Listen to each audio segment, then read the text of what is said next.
Okay, hopefully there's not too much ambient noise in the background. Forgive me, I think one of the neighbors is working on something. But we're going to start doing some readings today. Got a whole lot of blue tags. And I just started reading this poem a couple weeks ago, but it's really good. It's from Frank O'Hara. It's this collection called Meditations in an Emergency. And this is the first poem in it. It's called To the Harbor Master. I wanted to be sure to reach you. Though my ship was on the way, it got caught in some moorings. I'm always tying up and then deciding to depart. In storms and at sunset, with the metallic coils of the tide around my fathomless arms, I am unable to understand the forms of my vanity, or I am hard at lee with my Polish rudder in my hand and the sun sinking.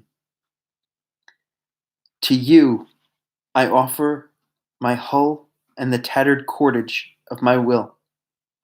The terrible channels where the wind drives me against the brown lips of the reeds are not all behind me.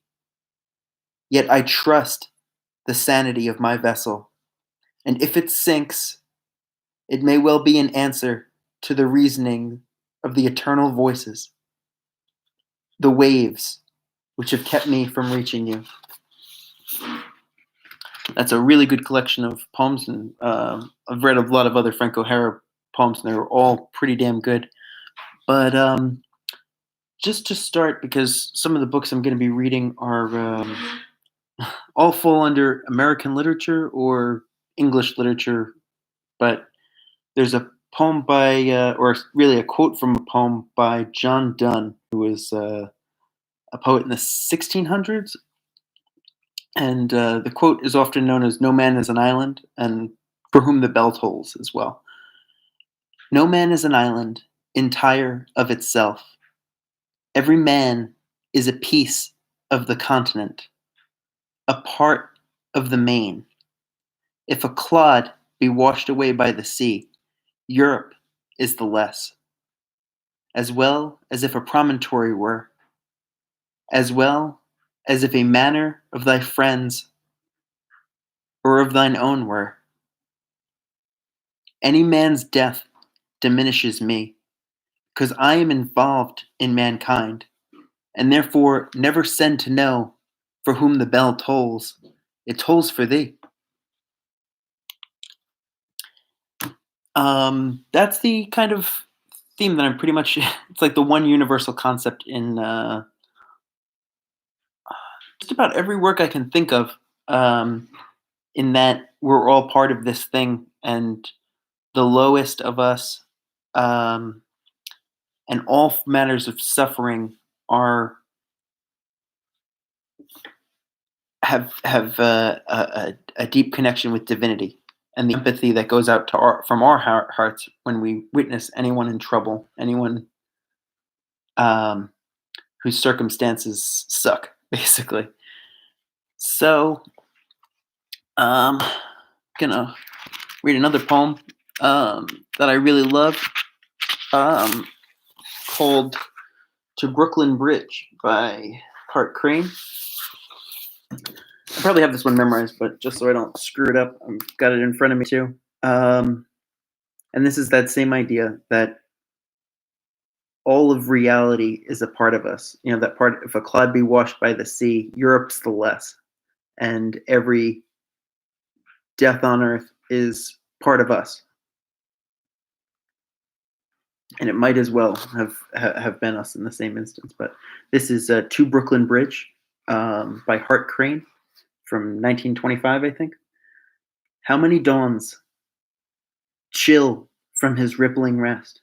The seagull's wings shall dip and pivot him, shedding white rings of tumult, building high over the chain bay water's liberty. Then, with inviolate curve, forsake our eyes as apparitional as sails that cross some page of figures to be filed away, till elevators drop us from our day. I think of cinemas Panoramic slates with multitudes bent towards some flashing scene, never disclosed but hastened to again, foretold to other eyes on the same screen.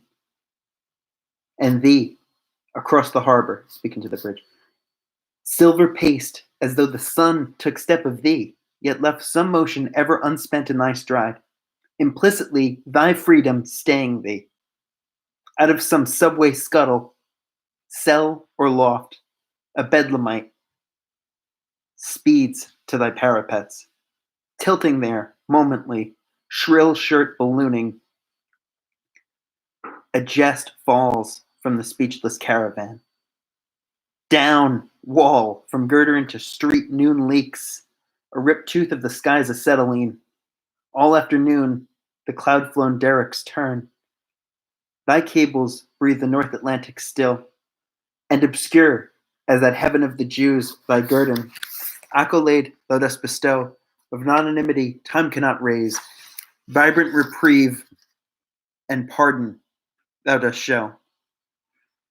O harp and altar of the fury fused, how could mere toil align thy choiring strings? Terrific threshold of the prophet's pledge, prayer of pariah and the lover's cry. Again the traffic lights skim thy swift infraction idiom, immaculate sigh of stars, beating thy path, condense eternity, and we have seen night lifted in thine arms. Under thy shadow, by the piers I waited. Only in darkness is thy shadow clear. The city's fiery parcels, all undone, already snow submerges an iron year.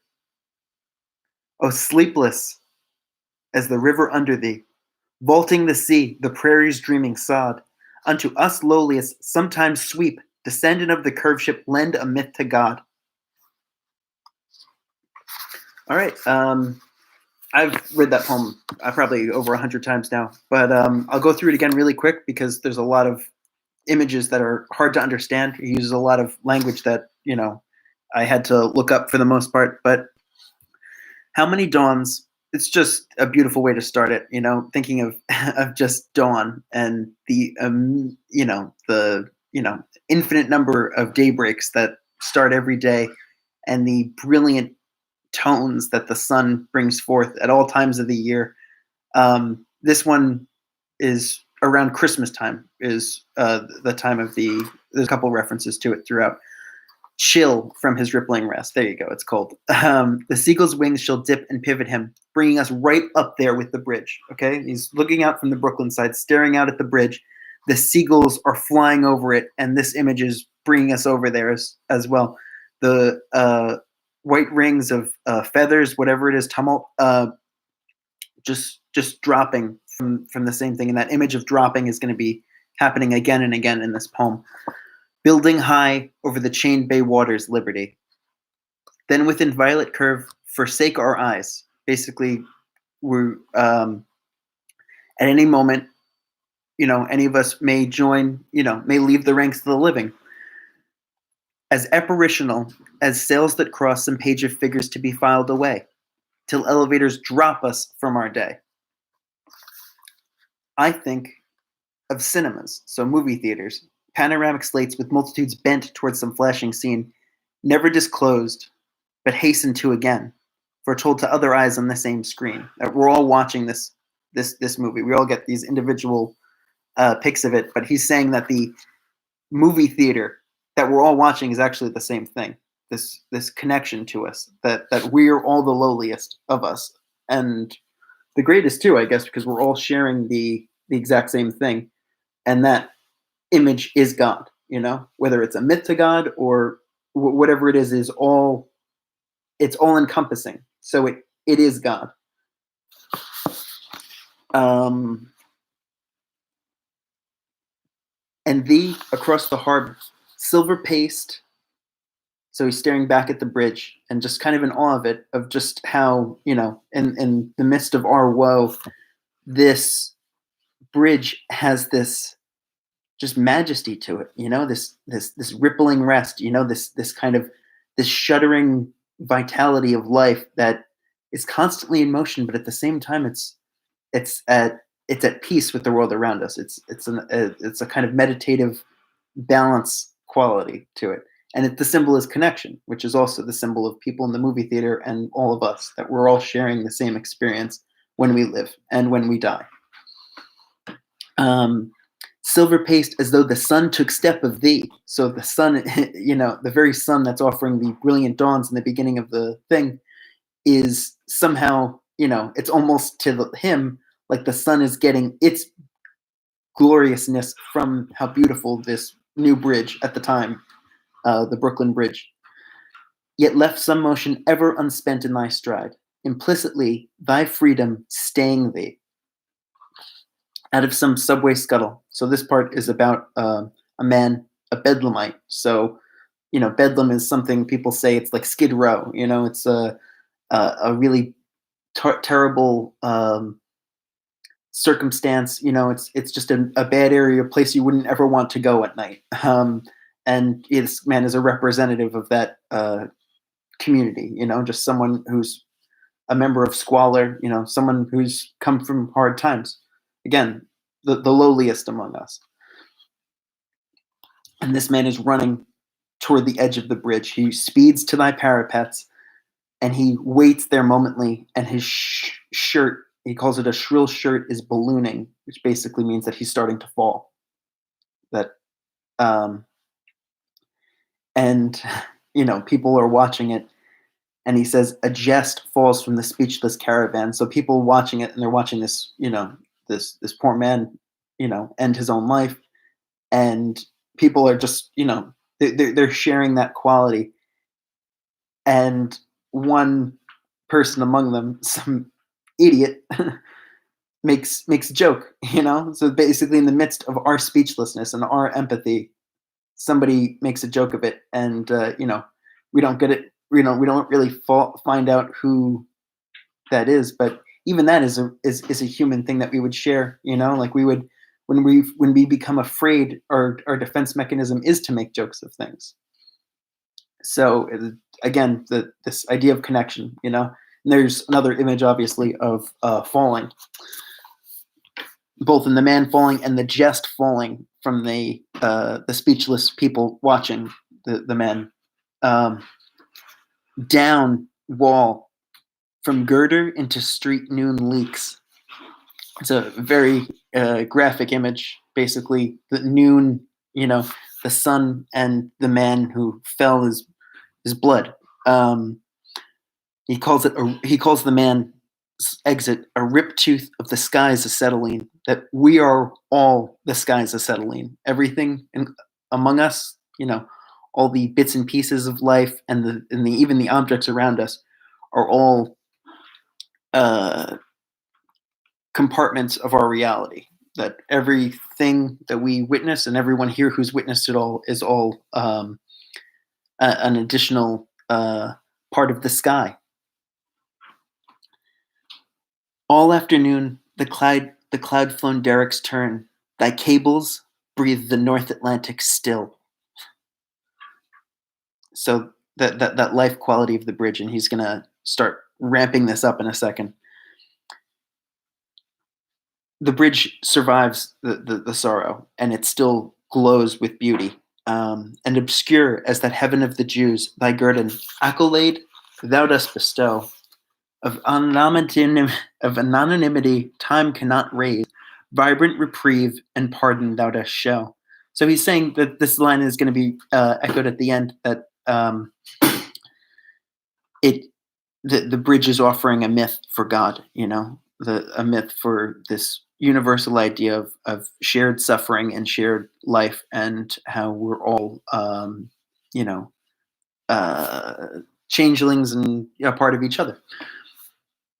This is one of my favorite parts. O harp and altar of the fury fused. So he's looking at the bridge. The wires in the bridge are reminding him of a harp, and that's where the music of the poem is generating from. O harp and altar of the fury fused. And he says, how could mere toil align thy choiring strings? That basically, how could just this man-made thing reveal this gorgeous poetic beauty to the poet? Terrific threshold of the prophet's pledge, prayer of pariah and the lover's cry. Again, that's the same. That's the Bedlamite again. And all of us. Is the prayer of the pariah. The most hopeless, most doomed person, offering whatever prayers they have. And the lover's cry. The uh, the peak of sorrow. The Another great image here. Again, the traffic lights. So it's becoming darker, that skim thy swift infractioned idiom. Immaculate sigh of stars. So the cars driving across the bridge are passing, and he get from far away. You see the lights appearing and disappearing, and he says that they're an immaculate sigh of stars. Beating thy path, condense eternity, and we have seen night lifted in thine arms. This bridge is all the magic that is life. There's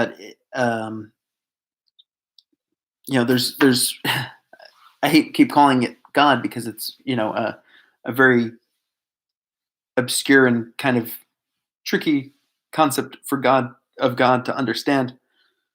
But that's what the bridge is, and saying we have seen night lifted in thine arms. That the bridge is this shelter to us, and it's there's a obvious contradiction in that because we've just seen a man kill himself from this bridge, but the poet is imagining that that man and all of us are still sheltered and held up by this bridge like a mother holding her baby. Night lifted in thine arms. Just that the lowliest among us will find that joy, will find that rescue and that salvation. That a vibrant reprieve and pardon. Under thy shadow, by the piers, I waited. Only in darkness is thy shadow clear. The city's fiery parcels, all undone, already snow submerges an iron year. The city's fiery parcels. Remember, it's Christmas time. It's in the so the city's fiery parcels. The city is lit up. It has this kind of quality that's also like simultaneously a Christmas tree because of the very lights and the tall buildings and everything, but also that fiery parcels, like it's like a city on fire, and that's a big idea for Crane, is that the hand of fire that makes and destroys is a image that Crane likes a lot for this kind of thing, for what is the commonness of existence. The quality that drives through everything. Already snow submerges an iron year. Oh, sleepless as the river under thee, he's speaking to the bridge again, vaulting the sea, the prairie's dreaming sod. So he's saying, like, it's as sleepless as the river, but screw the river. This thing is way above it. That thing is a dreaming sod, This thing is us, This thing is whatever heights humanity is destined for, whatever things we will achieve and what greatness will grow out of us. Unto us lowliest, sometimes sweep. So it's a prayer. Descend, and of the curved ship lend a myth to God. Definitely wouldn't say that there's a better poem than that. It's just the images, everything about it. It's gorgeous in every possible way. Crane, when he writes the best, it reminds me of Hamlet.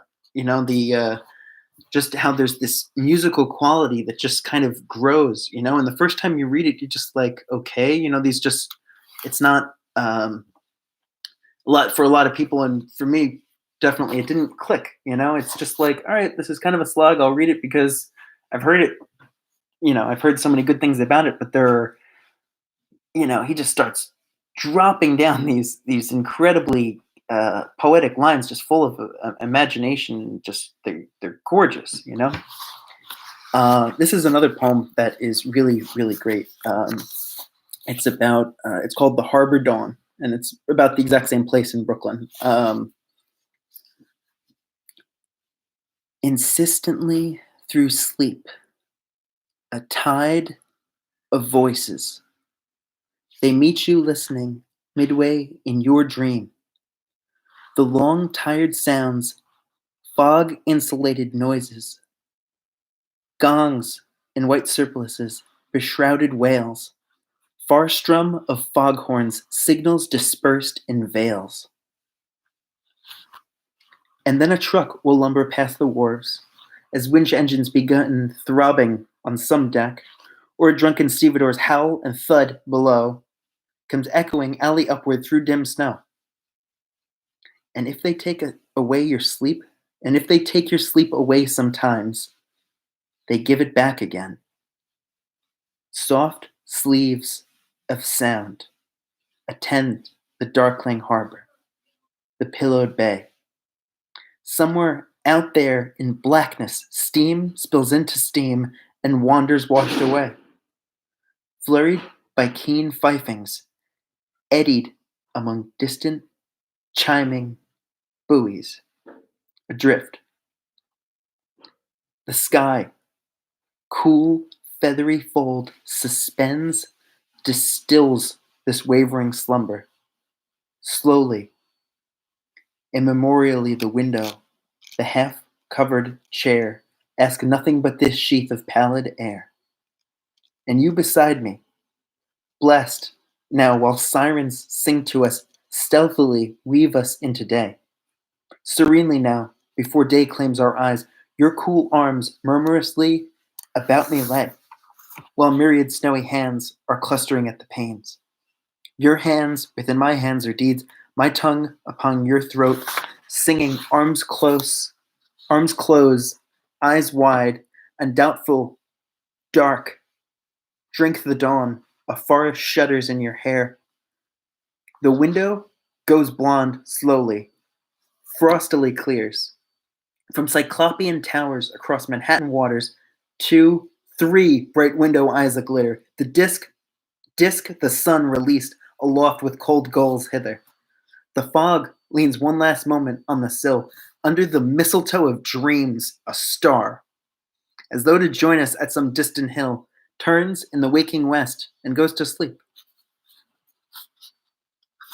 That one I think is less complicated than the other one, but I'll go through some things that I've kind of discovered through it. But the beginning images of it, is just like this. Somehow, it feels this poem more than any other poem I think I've ever read feels like a dream. It feels like the beautiful night sounds are the poet kind of lulling us asleep. It's like. But he's not denying things. Like he's always very close to tragedy. But I think that's what the best of literature usually is. That there's always going to be a component of suffering to it. But the images here are top notch. The repetition of the S sound. Like. Insistently through sleep, a tide of voices. They meet you listening midway in your dream. Long, tired sounds, he says, fog-insulated noises. Gongs and white surplices, beshrouded wails, far strum of foghorns, signals dispersed in veils.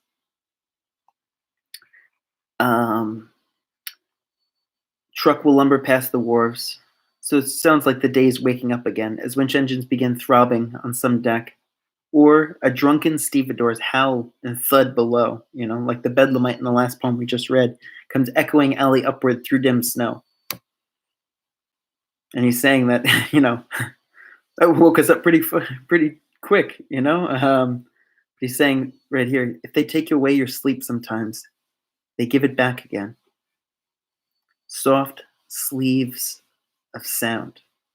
So almost all of this poem has these soft sleeves of sound. Attend the darkling harbor, the pillowed bay. just like comfort, like that's what this poetry is the myth for God that will give us all this uh this wonder, there's magic in it. Somewhere out there in blackness, steam spills into steam and wanders washed away. What a what a beautiful line. Flurried by keen fifings, eddied among distant chiming buoys, adrift. The sky, cool feathery fold, suspends, distills this wavering slumber, Again, the sky, just like the bridge, has this sheltering quality to our sleep, to our comfort and our salvation, even though it's we don't know what's coming. Slowly, immemorially, the window, the half-covered chair, ask nothing but this sheath of pallid air, and you beside me. So the poet is lying with their lover, and that lover, and both of these people, the two characters in love, are obviously seems like they're making love in the early morning. But at the same time, it's the love is the music of the poem that's also offered to everyone who reads it or hears it, And you beside me, blessed now while sirens sing to us. These distant chiming buoys again, that they're, allowing us to hear and, you know, bear witness to the beauty of the poem. Stealthily weave us into day, serenely now before day claims our eyes, your cool arms murmurously about me lay, while myriad snowy hands are clustering at the panes. Your hands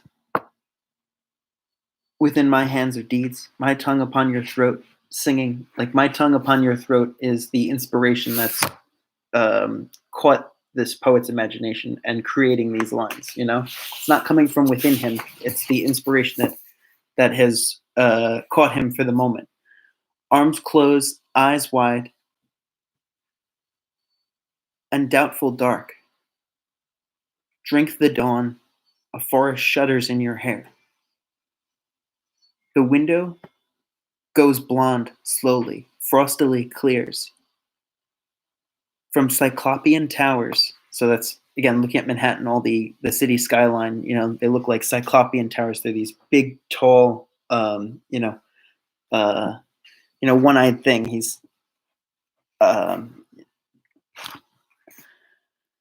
he's saying the sun is just coming around the corner, and he sees two, but then it's this slow, like he said slowly before. He wants us to be reading this slowly and kind of witnessing it with him every time we read it. And he says, 2, 3 bright window eyes that glitter. Disk, the sun released aloft with cold gulls hither. So the sun is like a disc that's getting thrown into the air, and it's rising with the gulls. That actually we saw at the beginning of the first poem, that their flight is the majesty that poetry brings to us, and is the same flight that the creator of the poem gets to enjoy when he bear witness and creates. He says the fog, which was mentioned way, way back at the beginning.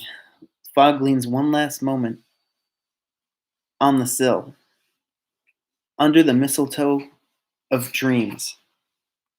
What a beautiful line. The mistletoe of dreams. It's a star, the fog is. As though to join us at some distant hill, turns in the waking west and goes to sleep. The fog is what brought life to the poem. Fog insulated noses, far strum of foghorns. What does he say? Steam spills into steam and wanders washed away, and this fog is the poem dying, it's ending, and it's as though to join us at some distant hill. he's seeing this and noticing that. Well, it's basically the way it's the perfect way to end the poem. Because he's just like saying it's just like I feel like we're not. We're not really saying goodbye, but he can't say for sure. And it again, that image from the other poem of comfort of the what was it God, we have seen night lifted in thine arms. That this thing, whatever we're a part of, is sheltering us somehow, even in the midst of our suffering. That whatever suffering is unknown to us, whatever happens to us when we die, that shelter is still there. Just going to read one, maybe two more by this guy because this guy's got a lot of great ones. No, I'm not going to read that one, but this is a really good one. It's called My Grandmother's Love Letters. There are no stars tonight, but those of memory. Yet how much room for memory there is in the loose girdle of soft rain. There is even room enough for the letters of my mother's mother, Elizabeth, that have been pressed so long into a corner of the roof that they are brown and soft and liable to melt as snow. Over the greatness of such space, steps must be gentle. It is all hung by an invisible white hair. It trembles as birch limbs webbing the air.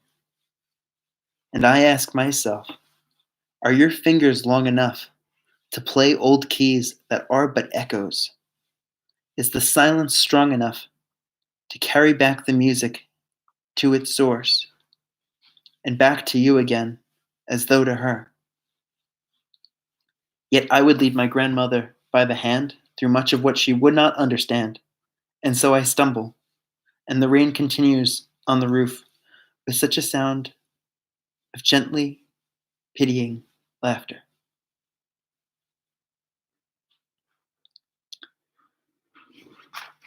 I love the images in that. Over the greatness of such space, step must be gentle. That the letters that are in the roof of the attic, they're the time has made them brown and soft and liable to melt as snow.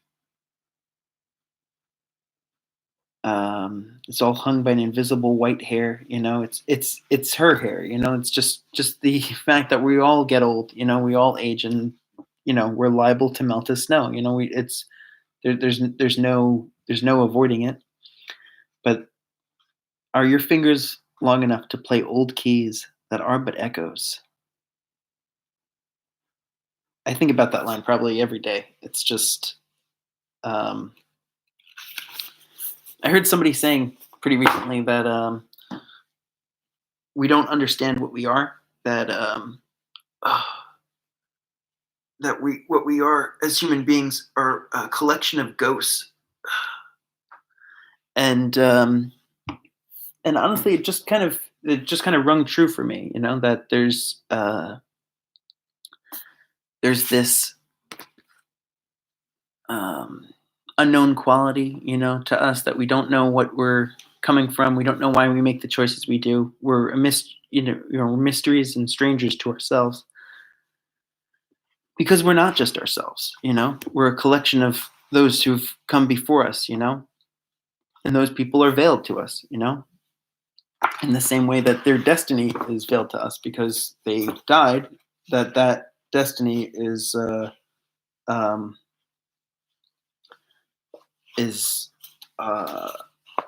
also something that we don't know yet.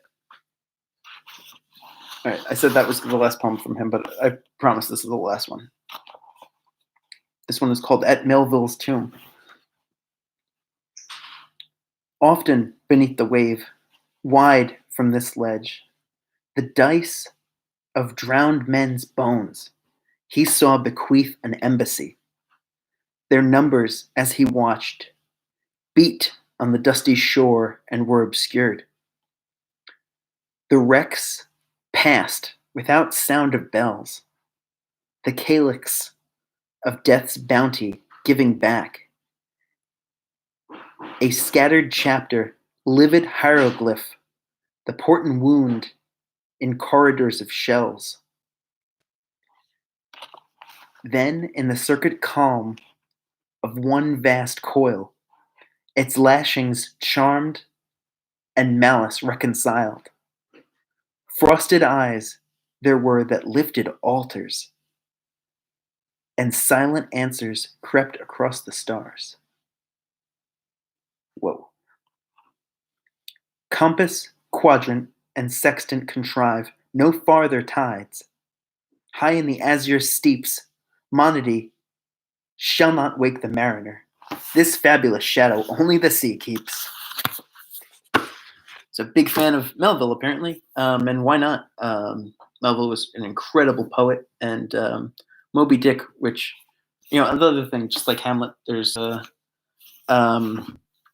so many beautiful sections of that, and it's not something you love right away. It's something you grow to love, but it's so freaking beautiful. It's such a so many incredible parts, and again, you've got somebody who's really testing the limit of what sound can do in a language. Just pushing English to its absolute limits and doing some incredible stuff. Hold on, let me get something good.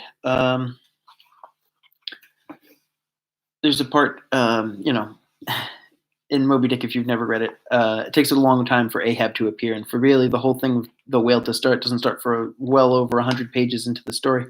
But there's this part after, even after Ahab appears, he's, there's something weird about him, and then he finally tells them what it is, and that he wants to, go kill this whale.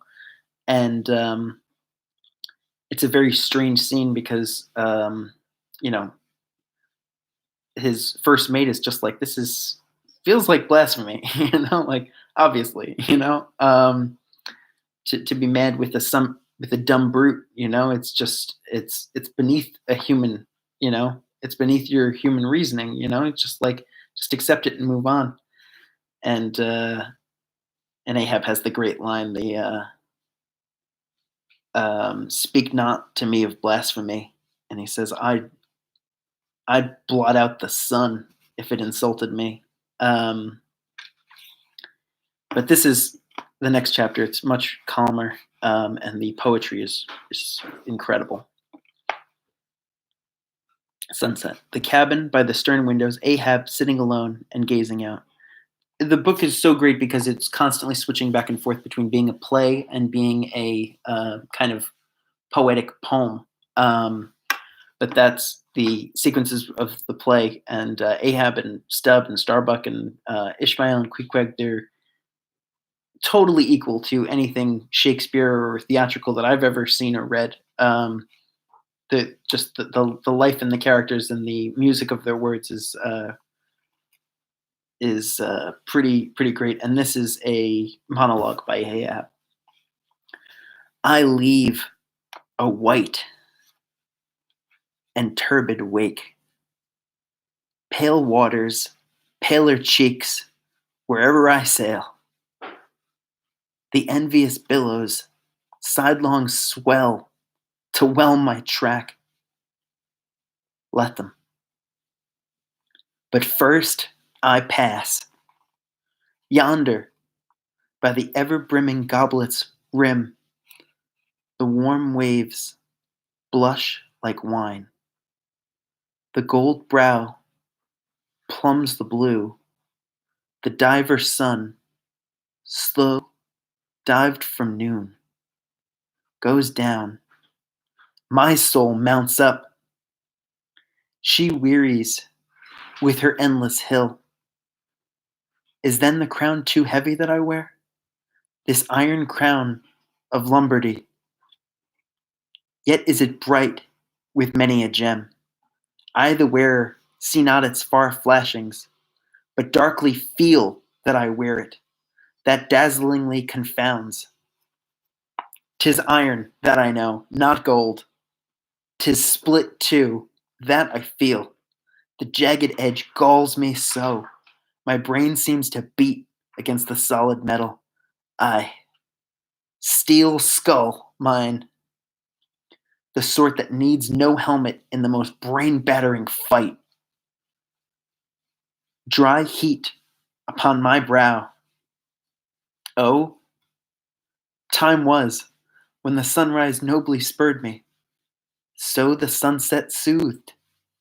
No more. This lovely night, this lovely light, it lights not me. All loveliness is anguish to me, since I can never enjoy it. Gifted with the high perception, I lack the low. Enjoying power, damned most subtly and most malignantly. Damned in the midst of paradise. Oh, I think the baby's awake. Good night, good night. Waving his hand, he moves from the window. 'Twas not so hard a task. I thought to find one stubborn, at the least. My one cog circle fits all their various wheels, and they revolve. Or if you will, like so many ant hills of powder, they all stand before me, and I their match. Oh, hard, that to fire others the match itself needs be wasting. What I've dared, I've willed, and what I've willed, I'll do. They think me mad, Starbuck does, but I'm demoniac. I'm madness maddened. That wild madness that's only calm to comprehend itself. The prophecy was that I should be dismembered, and I lost this leg. I now prophesy that I will dismember my dismemberer. Now then, be the prophet and the fulfiller one. That's more than ye great gods ever were. I laugh and hoot at ye cricket players, ye Pedulis, ye deaf Burks, and blinded Bendigos. I will not say, as schoolboys do to bullies, take someone of your own size, don't pummel me. No, you've knocked me down, and I am up again, but ye have run and hidden. Come forth from behind your cotton bags. I've no long gun to reach ye. Come, Ahab's compliments to ye. Come and see if you can swerve me. Swerve me, ye cannot swerve me, else ye swerve yourselves. Man has ye there. Swerve me. The path to my fixed purpose is laid with iron rails, wherein my soul is grooved to run. Over unsounded gorges, through the rifled hearts of mountains, under torrents' beds unerringly I rush. Naught's an obstacle, naught's an angle to the iron way. Just so damn good. Again, another one. Just sounds like Hamlet. That what was that line there? It was. Of course, I'll close the page. It lights not me. But that line from Hamlet is, what is it? Man delights not me. I don't know. It's somewhere in there. Look it up. But that's another one. Just has a ton of great lines. There's a great line. Really, I think it might be Hamlet's first line in the story when he says, when his wife, he's wearing, not his wife, he's not married. His mom asks him, his father's been dead for a month or two, and his mom asks him why he's still wearing black, like, well, he's still mourning when she's remarried. Everyone else in the kingdoms, they've got a new king. Why does it seem so particular to him? And that's what she says to him, and he says, seems? And he says, no, it is. He's like, I don't know what seems is.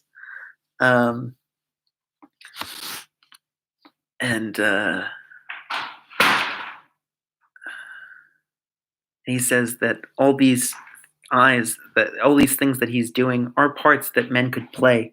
But he says, but I have that within which passeth slow. These but the trappings and suits of woe. Just, like so vivid, so imaginative, so just freaking brilliant. As good as they come. What's next? We got a ton of stuff here. Lots of good short stories. Lots of oh no, this is a really good one. Read it the other day. Anyone seen that new movie that came out? Jojo Rabbit has a quote from this poem by Rilke. or Rilke. I don't know. He's an Austrian poet, wrote in German, but this is an English translation of his poem called "Go to the Limits of Your Longing." Excuse me. God speaks to each of us as he makes us, then walks with us silently out of the night. These are the words we dimly hear. You, sent out beyond your recall, go to the limits of your longing. Embody me. Flare up like a flame and make big shadows I can move in. Let everything happen to you, beauty and terror. Just keep going. No feeling is final. Don't let yourself lose me. Nearby is the country they call life. You will know it by its seriousness. Give me your hand. And that's back to that first poem we were reading about, to the harbor master, that, I don't know you, but I love you. And I want you to know that I'm with you and you're not alone. May have to pause this for now. Maybe baby's upstairs and he's singing or something.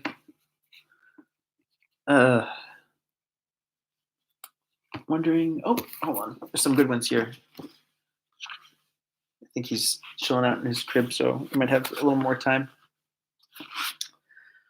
Where's the one? There's a poem he has about. Oh yeah, this is great. This is from Ezra Pound. It's a poet, the early first half of the 1900s. It's called "A Song of the Degrees." Rest me with Chinese colors, for I think the glass is evil. The wind moves above the wheat, with a silver crashing, a thin war of metal. I have known the golden disk. I have seen it melting above me. I have known the stone bright place, the hall of clear colors. O glass, subtly evil. O confusion of colors. O light, bound and bent in. O soul of the captive, why am I warned? Why am I sent away? Why is your glitter full of curious mistrust? O glass subtle and cunning. O powdery gold. O filaments of amber. Two-faced iridescence. And this is the other one he's got called "In a Station of the Metro." Very, very short poem. The apparition of these faces in the crowd. Petals on a wet black bough. And that one's really short, but it's deceptively short because he's saying in a station of the metro. It's actually kind of about hell. It's about the underground. And oh, all right. I think that's all for now. Take care. Until next time.